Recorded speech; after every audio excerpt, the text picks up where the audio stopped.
لاکھوں کروڑوں درود و سلام اس نبی مکرم پر کہ جس کے ہونے سے یہ کائنات ہے۔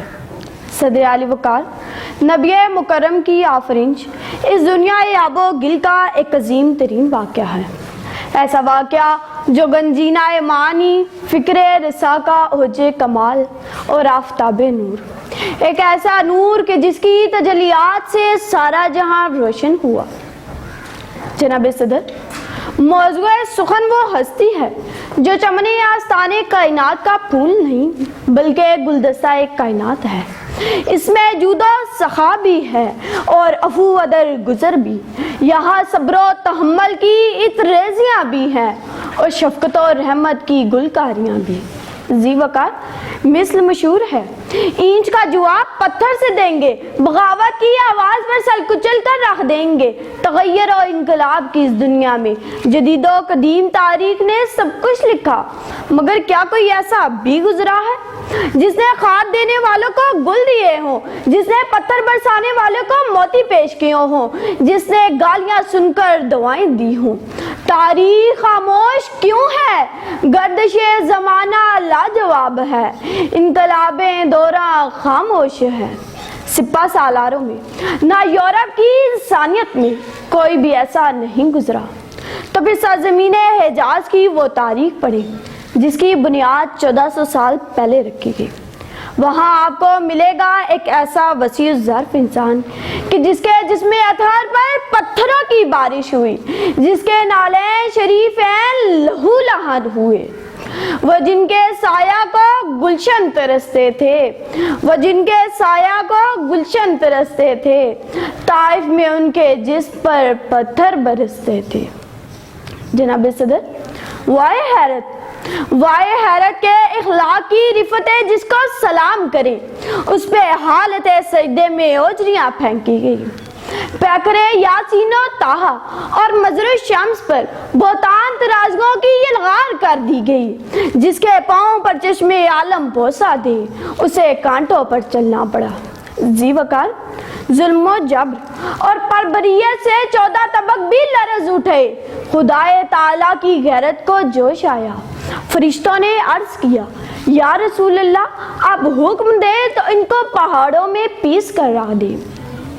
اے تاریخ سن، اے انقلاب زمانہ کان لگا، انتقام قوت کے باوجود بھی اینٹ کا جواب پتھر سے نہیں دیا، بلکہ جناب محمد عربی نے صلی اللہ علیہ وآلہ وسلم نے فرشتوں سے فرمایا کہ میں اس دہر میں قہر و غضب بن کر نہیں آیا، بلکہ میں رحمت للعالمین بن کر آیا ہوں۔ آپ کی رحمت پکار اٹھتی ہے، الہی فضل کر کوثر طائف کے مکینوں پر، الہی فضل کر کوثر طائف کے مکینوں پر، خدایا پھول برسا پتھروں والی زمینوں پر۔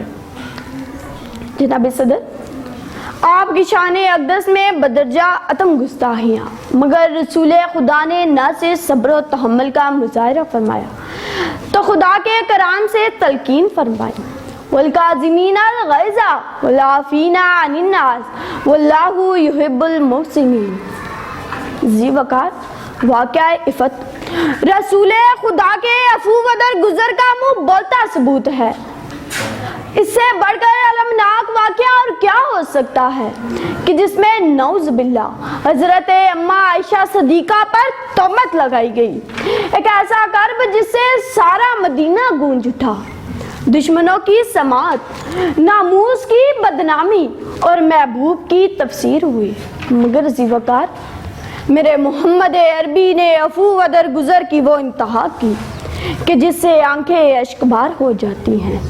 آپ نے رئیس المنافقین عبداللہ بن ابی جس نے ناموس کو پامال کیا، آپ نے اپنا کرتا مبارک پہنا کر نماز جنازہ پڑھائے۔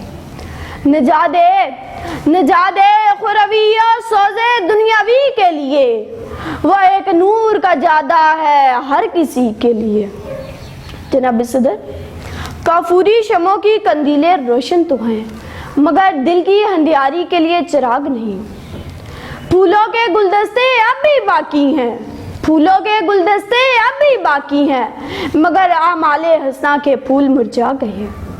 ذی وقار مدہوش کرنا کمال نہیں، مدہوش کرنا کمال نہیں، مدہوش کو ہوش میں لانا کمال ہے، کیونکہ نشہ پلانا تو سب کو آتا ہے، نشہ پلا کر گرانا تو سب کو آتا ہے، مزہ تو تب ہے کہ گرتوں کو تھام لے ساکی، مزہ تو تب ہے کہ گرتوں کو تھام لے ساکی، وَمَا عَلَيْنَا إِلَّا الْبَلَاغُ الْمُبِينُ۔ شکریہ۔